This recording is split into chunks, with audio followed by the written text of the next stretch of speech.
الحمد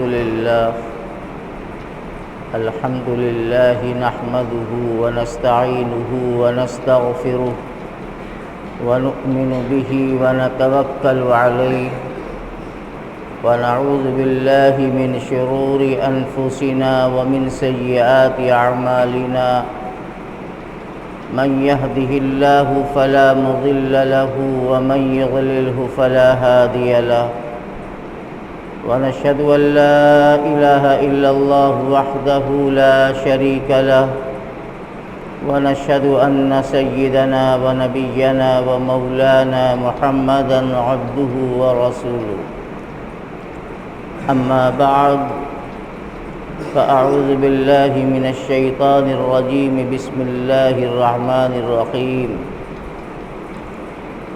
ألم يأن للذين آمنوا أن تخشع قلوبهم لذكر الله وقد جاء في الحديث عن سلمان الفارسي رضي الله تعالى عنه قال خطبنا رسول الله صلى الله عليه وسلم في آخر يوم من شعبان يا أيها الناس قد أظلكم شهر عظيم شهر مبارك شهر فيه ليلة هي خير من 1000 شهر أو كما قال عليه الصلاة والسلام۔ محترم بزرگوں اور بھائیوں،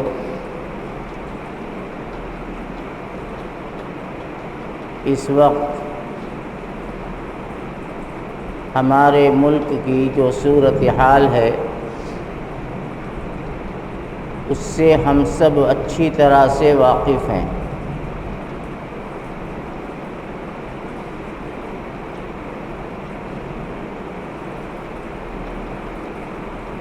ہر آنے والا دن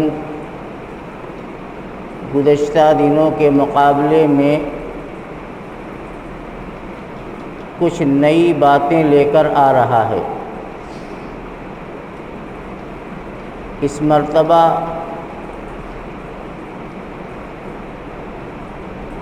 یہ سمجھا جا رہا تھا کہ انشاءاللہ ہمارا رمضان، ہماری تراویح اور ہمارے دوسرے دینی کام بڑے سکون اور اطمینان کے ساتھ گزریں گے،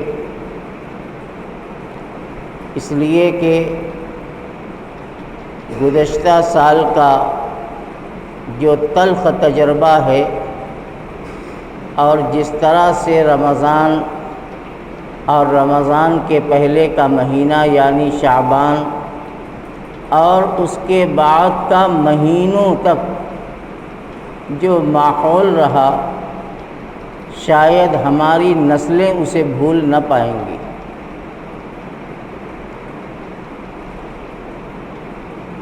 اس بحث میں پڑھنے کی ضرورت نہیں ہے کہ جس طرح کا ماحول بنایا جا رہا ہے اور اس بیماری کو جو وبا کی شکل میں سامنے آ رہی ہے، اس کے پیچھے مقصد کیا ہے، ہمیں اس بحث میں پڑھنے کی ضرورت نہیں ہے۔ بات یہ ہے کہ جس ملک میں ہم رہ رہے ہیں اور ہمارے ملک پر جو حکومت کر رہا ہے، ملک کے بسنے والوں کو ان کی ہدایت پر عمل کرنا ضروری ہوتا ہے۔ عقل تو بہت کچھ کہتی ہے، بہت بسی باتیں جو سمجھ میں آتی ہیں، لیکن حالات کو دیکھتے ہوئے بس اسی میں ہماری سالمیت اور بہتری سمجھ میں آتی ہے کہ اپنی زبان کو خاموش رکھیں اور ارباب اقتدار کی طرف سے، یعنی حکومت کی جو گائیڈ لائن ہے اس کو جہاں تک ممکن ہو سکے اپنانا چاہیے۔ اس میں کوئی دو رائے نہیں ہے، اور کوئی مسلمان اس میں شک اور شبہ بھی نہیں کر سکتا کہ زندگی اور موت، صحت اور بیماری، یہ سب کے سب اللہ کے حکم اور اس کے فیصلے سے آتی ہے۔ کسی کے ہاتھ میں نہ زندگی دینا ہے، نہ کسی کے ہاتھ میں موت دینی ہے، نہ کوئی تندرستی دے سکتا ہے، نہ کوئی بیماری دے سکتا ہے۔ یہ سارا کے سارا نظام اور سارے فیصلے اللہ کے حکم سے وجود میں آتے ہیں، لیکن اس کے باوجود وہی مذہب اور وہی اسلام جو ہمارے ایمان اور عقیدے کو مضبوط کرتا ہے، اب کہتا ہے کہ مسلمانوں یہ سمجھ لو کہ بغیر خدا کے فیصلے اور مرضی کے کچھ نہیں ہوتا۔ یہ عقیدہ اپنے دل میں جما لو، لیکن وہی مذہب یہ کہتا ہے کہ جب اس طرح کے حالات آئیں تو احتیاط ضروری ہے۔ احتیاط اور اسباب کے اختیار کرنے کا حکم بھی شریعت ہی نے ہمیں دیا ہے کہ اسباب کو اختیار کرو، احتیاطی تدابیر کرو، اپنے کو بچنے اور بچانے کی فکر کرو، باقی ہوگا وہی جو خدا کو منظور ہوگا۔ رسول اکرم صلی اللہ تعالی علیہ وسلم نے اس وبائی اور اس پریشانی کے موقع پر ہمیں ایک دعا بتلائی ہے کہ اللہ تعالیٰ سے وہ دعا مانگا کرو، اللہم ارفع عنا البلاء والوباء وسیئ الاسقام۔ اللہ کے نبی نے ہمیں یہ دعا بتلائی۔ اگر ہمیں یہ دعا عربی میں یاد نہیں ہے کوئی حرج کی بات نہیں، میں ترجمہ کرتا ہوں، آپ اس دعا کو اپنی دعا میں شامل کر لیں۔ اللہ کے پیغمبر نے فرمایا کہ جب آفت آئے، مصیبت آئے تو اللہ تعالیٰ سے ایک دعا مانگا کرو۔ دعا کیا ہے؟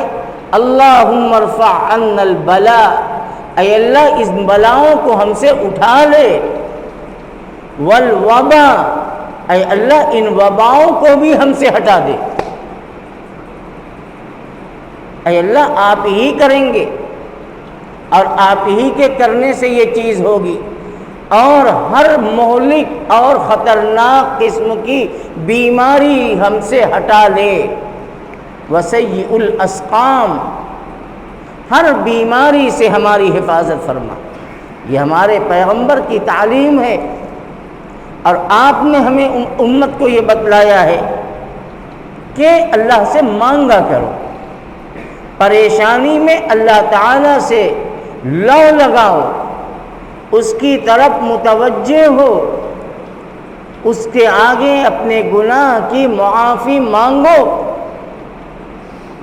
اور اگر ایسے حالات میں بھی ہمارے اندر اللہ کا ڈر نہیں پیدا ہوا اور ہم نے اپنی برائیوں کو نہیں چھوڑا، اپنی غلطیوں سے توبہ نہ کی، تو یہ سمجھ لو کہ ہماری شامت اعمال ہمیں کہاں تک پہنچا دے گی اس کا تصور بھی نہیں کیا جا سکتا۔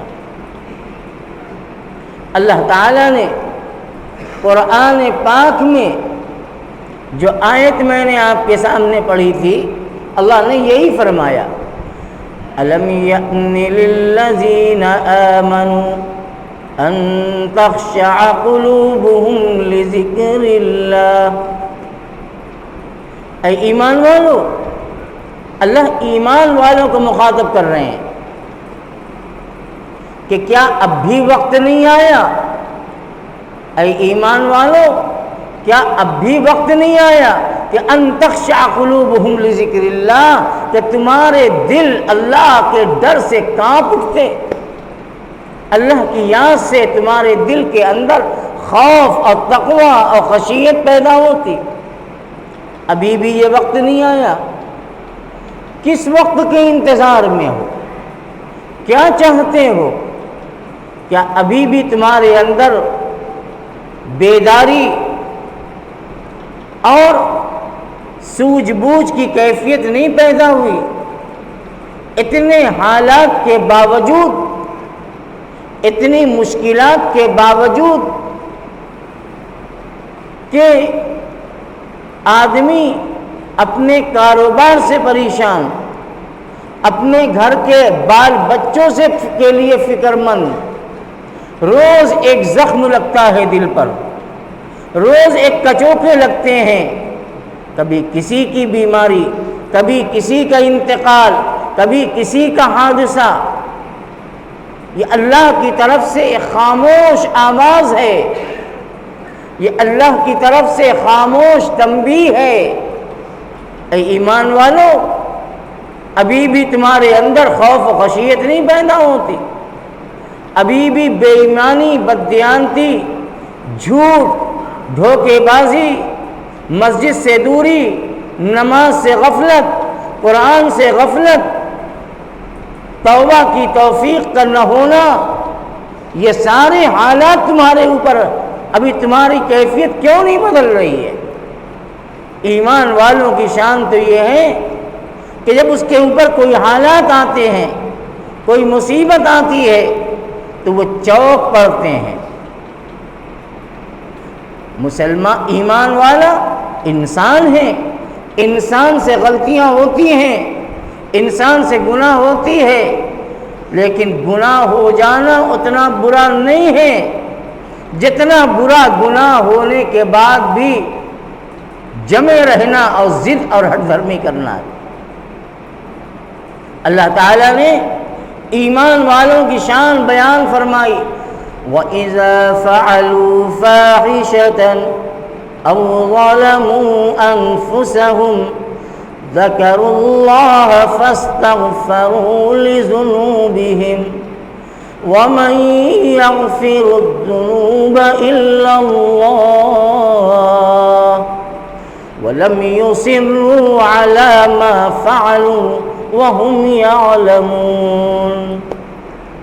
ایمان والوں کی نشانی یہ بیان کی گئی کہ جب ان سے کوئی گناہ ہو جاتا ہے، کوئی غلطی کر بیٹھتے ہیں، چاہے انجانے میں، چاہے جان بوجھ کر غلطی ہو گئی، انسان ہے، انسان سے غلطی ہوتی ہے، تو ان کی شان کیا ہے؟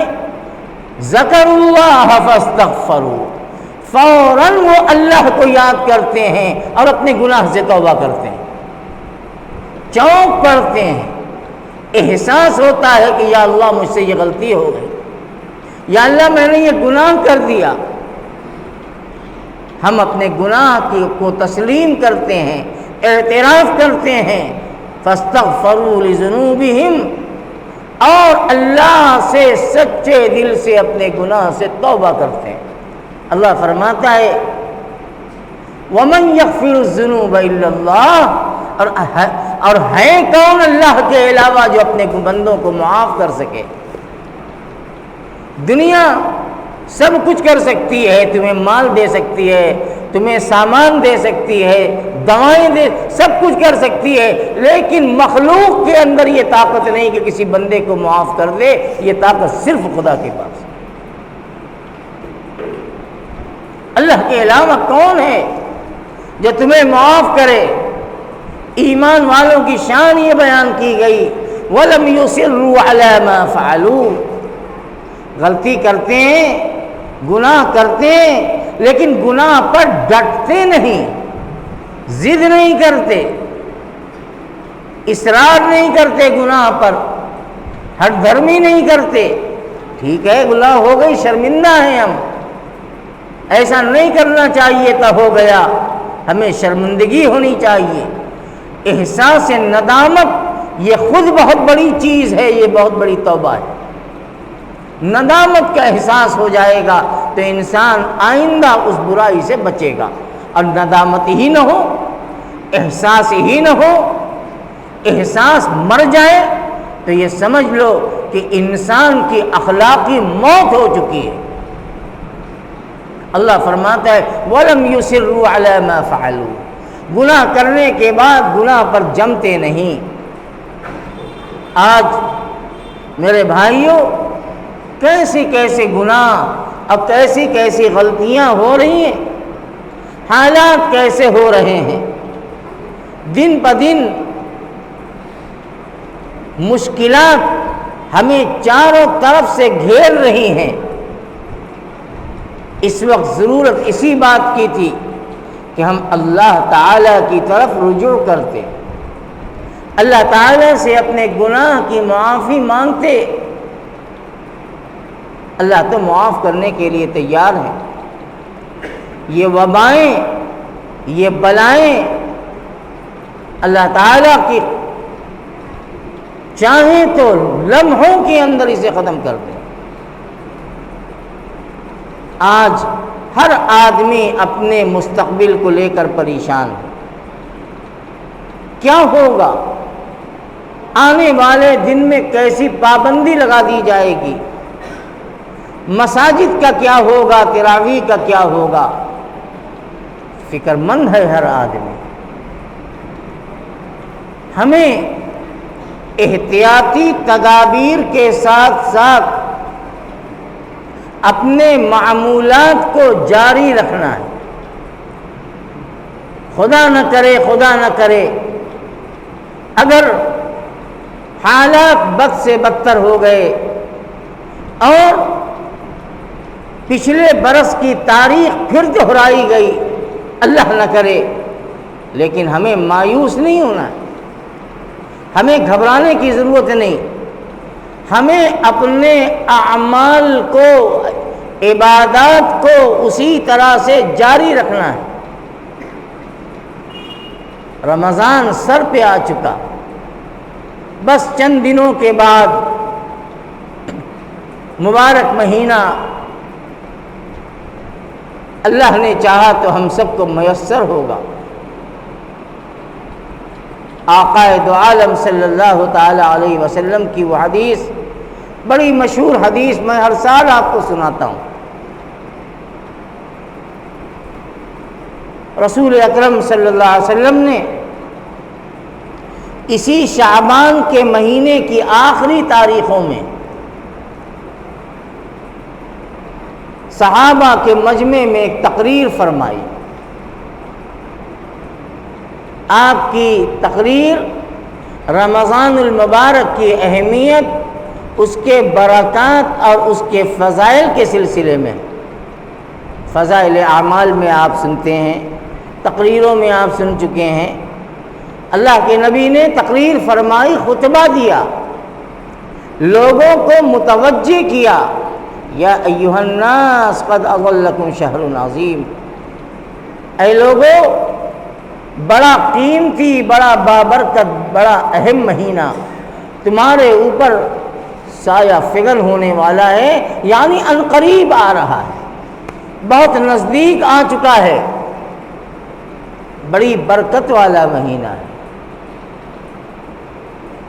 اللہ تعالیٰ نے اس میں شب قدر رکھی ہے، اللہ نے اس کے روزے کو فرض کیا ہے، رات کی عبادت یعنی تراویح کو سنت قرار دیا گیا،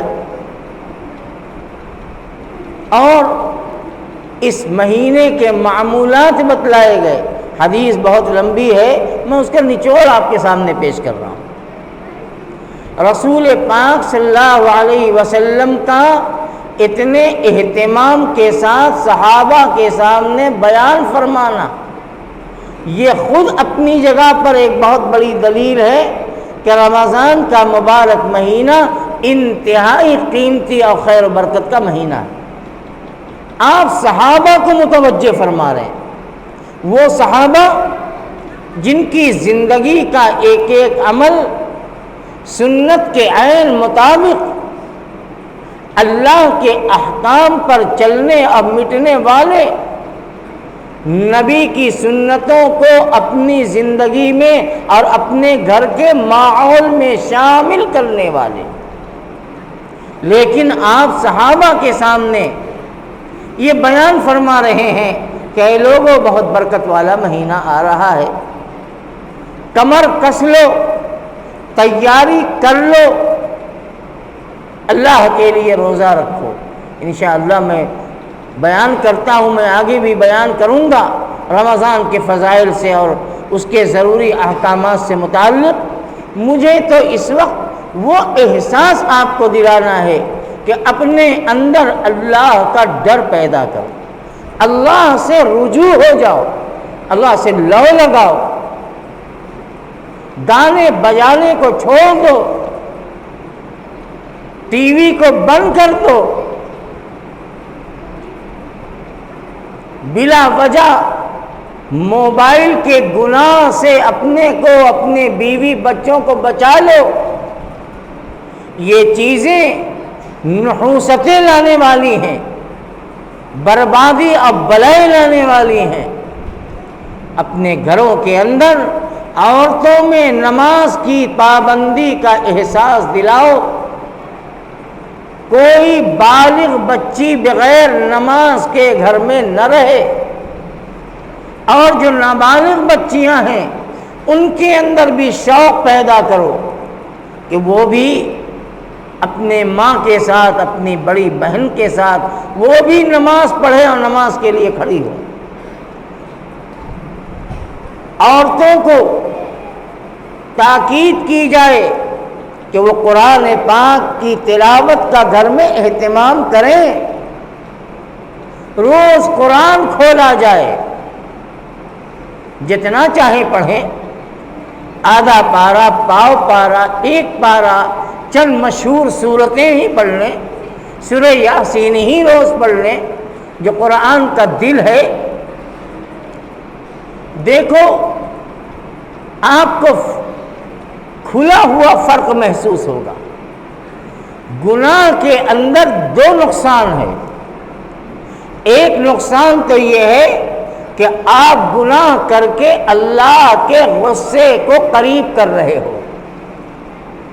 اب گناہ کا دوسرا نقصان یہ ہے کہ دل کا چین اور سکون اٹھ جائے گا۔ یاد رکھنا، میری بات باندھ لو گرہ سے، گناہ کر کے کوئی سکون پا نہیں سکتا، غلط کام کر کے دل میں چین مل نہیں سکتا۔ بے چینی، پریشانی، الجھن، کبھی بیماری سامنے، کبھی کاروبار کا نہ چلنا سامنے، کبھی مقدمات کا سامنا، کبھی حادثات کا سامنا، طرح طرح کی الجھنیں، مصیبتیں، بے اطمینانی، یہ اللہ کے ذکر سے غفلت کا نتیجہ ہے۔ کر کے تو دیکھو، اللہ کی مان کے چلو، صرف فرائض کا اہتمام کر لو تو دیکھو قلب کے اندر اللہ کی طرف سے ایک اطمینان اور سکون کی کیفیت پیدا ہوگی۔ یہ بے چینی اور گھبراہٹ کہ آدمی حالات کیسے ہیں، آدمی چین کی نیند نہیں سو پا رہا ہے، اس وقت حالات جو چل رہے ہیں وہی فکر کیا ہو جائے، کس کے ساتھ ہو جائے، کون سی بری خبر سننے میں آ جائے، کاروبار کے مسئلے کو لے کے الجھن میں، حالات ایسے ہیں، رمضان سامنے ہے، سفر کیسے کیا جائے، بقایا داروں کی بقایا داری کیسے دی جائے، کاریگروں کا پیمنٹ کیسے کیا جائے، ایک مصیبت ہے، مصیبتیں اور الجھنوں کا گھیراؤ ہے۔ میرے بھائی، یقین کے ساتھ اللہ پہ بھروسہ کر کے اللہ کی ماننے والے بن جاؤ، اللہ غم دل کو ہموم سے، تفکرات سے، بے قراری اور بے چینی سے حفاظت فرمائیں گے اللہ رب العالمین۔ اس لیے کہ اللہ کا وعدہ ہے، یہ میں نہیں کہتا، میری بات نہیں، اللہ فرماتے ہیں کہ اگر دل کا سکون چاہتے ہو، اطمینان کی نیند چاہتے ہو، اللہ کی یاد کی طرف آ جاؤ۔ الا بذکر اللہ تطمئن القلوب، اے لوگو اچھی طرح سمجھ لو، اللہ کے ذکر سے، اللہ کی یاد سے دل کو سکون ملتا ہے، دل کو اطمینان ملتا ہے۔ آج دیکھ لیجئے، جو لوگ دین پر عمل کرتے ہیں، دیندار ہیں، اور جو لوگ دین سے دور ہیں، دونوں کے درمیان آپ ملاقات کر کے دیکھ لو، جو دین والا ہے کسی بھی درجے میں، وہ بے دین سے بہتر ہے، اس لیے کہ اس کے دل میں پھر بھی سکون ہے، پھر بھی اسے اطمینان ہے، اللہ کے وعدے پر بھروسہ ہے، اپنی تقدیر پر بھروسہ ہے۔ اور جو دین سے دور ہے وہ طرح طرح کی الجھنوں میں، مصیبتوں میں، پریشانیوں میں، یہ ہو جائے گا تو کیا ہوگا، ایسا ہو جائے گا تو کیا ہوگا، میرے بچوں کا کیا ہوگا، میری بیوی کا کیا ہوگا، میری دکان کا کیا ہوگا، میرے مکان کا کیا ہوگا، 100 طرح کی مصیبتیں۔ یہ دین سے دوری ہے۔ میں کہتا ہوں، بالکل تجربے اور مشاہدے کی بات کہتا ہوں، دین پہ آ جاؤ، اللہ کا وعدہ ہے، مصیبت بھی ہم ڈالتے ہیں، پریشانی بھی ہم لاتے ہیں، اور پریشانی میں سے آرام اور سکون کا راستہ بھی ہم ہی نکالتے ہیں، راستہ بھی ہم ہی نکالتے ہیں۔ سارے راستے بند ہو جائیں گے، کچھ سمجھ میں نہیں آتا، لیکن اللہ کی یاد کرنے والے اور اللہ سے مانگنے والوں کے لیے اللہ تعالیٰ اسی بند دروازے کو کھولتے ہیں یا راستہ نکالتے ہیں، اور آدمی مصیبتوں سے، پریشانیوں سے بچ جاتا ہے۔ ہاں، جن کی قضا ہے، مقدرات کا کوئی انکار کر ہی نہیں سکتا، تقدیر کو پلٹا نہیں جا سکتا، اسے ٹالا نہیں جا سکتا، لیکن کم سے کم اطمینان اور سکون تو ہے، طمانینت اور دل کی بے چینی تو نہیں ہے۔ اللہ جو کرے گا وہ ہوگا۔ آپ کیا سمجھتے ہیں؟ اللہ تعالی ہمارے دلوں کا بھی مالک ہے، اور اللہ اقتدار پر بیٹھنے والوں کے دلوں کا بھی مالک ہے۔ ان کا خدا بھی وہی ہے، میرا خدا بھی وہی ہے۔ ہم صحیح ہو جائیں، اللہ ان کے دل کو پلٹیں گے، اللہ ان کے دل کے اندر محبت اور نرمی پیدا کریں گے، اور ہم صرف تفسیرے بازی کریں، چٹکلے بازی کریں کہ یہ موبائل میں یہ خبر آ گئی، یوٹیوب پر یہ لکھا ہے، واٹس ایپ پر یہ لکھا ہے، اسی میں اپنی قیمتی زندگی برباد کر رہے ہیں، اللہ کو یاد نہیں کرتے، نماز نہیں پڑھیں گے، نماز نہیں پڑھیں گے، بس اسی میں اب کون سی خبر ہے، اب کیا ہو رہا ہے، کہاں کیا ہو رہا ہے، اللہ کے بندو وہ تو ہو رہا ہے، جانو، لیکن اس سے عبرت حاصل کرو۔ اگر دیکھتے اور سنتے ہو تو اپنے لیے اس سے نصیحت پکڑو، اللہ سے پناہ مانگو کہ خدا نہ کرے ہم ان حالات کے اندر مبتلا ہو جائیں۔ ہم دعا کرتے ہیں کہ اللہ ہماری گناہوں کو معاف کر دے، ہمارے مسجدوں کے دروازوں کو ہمارے لیے کھلا رکھے، ہم پورے سکون اور اطمینان کے ساتھ اللہ کے آگے، اللہ کے گھر میں عبادت کر سکیں، تلاوت تراویح کا اہتمام کر سکیں۔ لیکن اگر خدا نخواستہ، 100 مرتبہ خدا نخواستہ اگر حالات بگڑتے ہیں تو بھی ہمیں اللہ کی طرف رجوع کرنا ہے، اور احتیاطی اقدام کرتے ہوئے ہمیں اپنی عبادتوں کو جاری اور زندہ رکھنا۔ ایک آخری بات، بلائیں، بیماریاں، وبائیں شروع میں نے کہا تھا بحکم خداوندی آتی، لیکن اللہ کے نبی نے اس سے بچنے کا علاج بھی بتایا۔ آخری علاج کیا ہے؟ نبی پاک صلی اللہ علیہ وسلم نے فرمایا جب گھر میں بیماری آ جائے یا محلوں میں وبائیں پھیل جائیں، بلائیں مصیبتیں آ جائیں، تو تم دنیاوی تدبیر کرو، اس سے انکار نہیں، جو کر سکتے ہو کرو، لیکن ایک کام اور کرو، یہ میرے نبی نے بتایا ہے۔ اللہ کے نبی فرماتے ہیں الصدقۃ تطفئ غضب الرب، صدقہ اللہ کے غصے کی آگ کو ٹھنڈا کر دیتا ہے۔ صدقات کا اہتمام کرو، بلائیں بیماریاں دور ہوتی ہیں۔ ہمارے سمجھ میں نہ آئے گا لیکن کر کے دیکھو اور یقین کے ساتھ کرو۔ یقین، آپ 5 روپیہ دینے کے لائق ہیں، 5 روپیہ روزانہ صدقہ دیجیے۔ آپ کی حیثیت 2 روپے کی ہے، 2 روپیہ دیجیے۔ 10 روپے کی ہے، 10 روپیہ دیجیے، صدقے کی نیت سے۔ کسی غریب، کسی محتاج، کچھ نہیں۔ میں کہتا ہوں کہ آپ کے گھر میں کام کرنے والے بچے ہیں، برتن مانجنے والی مزدوری ہیں، آپ اسی کو تھما دیجئے صدقے کی نیت سے۔ صدقہ بلاؤں کو ٹالتا ہے، میرے نبی نے بتایا ہے۔ اب بڑی پکی بات ہے، یہ تجربہ کر کے دیکھ لو، کتنی مصیبتیں، کتنی بلائیں، کتنے حادثوں سے اللہ تعالیٰ بچا لیتا ہے اس صدقے کی برکت سے، وہ ہم سمجھ نہیں سکتے۔ اس لیے ہمارے نبی نے بتایا ہے اس کو جاری کرو، بلاؤں سے بچیں گے، وباؤں سے بچیں گے، دل کی الجھن سے بچیں گے، بیماری سے بچیں گے انشاءاللہ ثم انشاءاللہ۔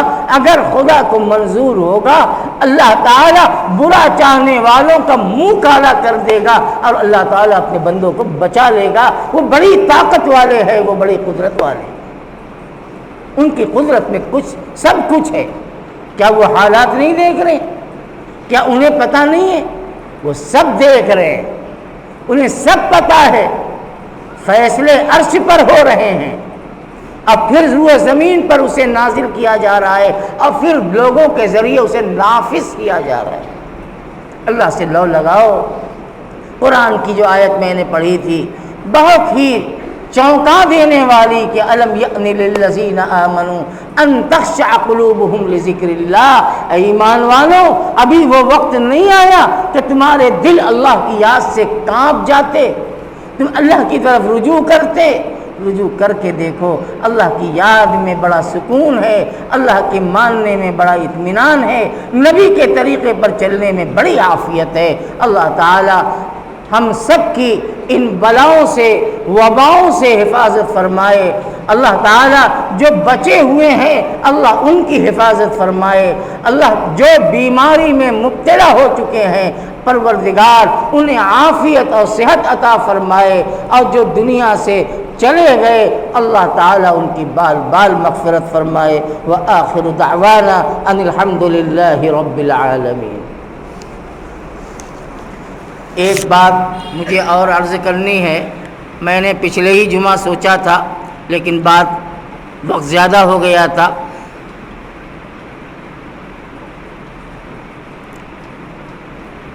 بڑی مسجد یہ آپ سے آپ کے قیمتی تعاون کی درخواست کر رہی ہے۔ اس کے خرچ بہت زیادہ ہیں، بہت زیادہ خرچ ہیں۔ آپ سے میں نے درخواست پیچھے بھی کی تھی، الحمدللہ آپ نے اس پر توجہ دی، اور آپ نے جو پیٹی لگی ہوئی ہے اس میں آپ نے اپنے قیمتی رقم کو ڈالا۔ رمضان آ رہا ہے، میں پھر آپ سے اپیل اور درخواست کرتا ہوں کہ جو ہو سکے جس سے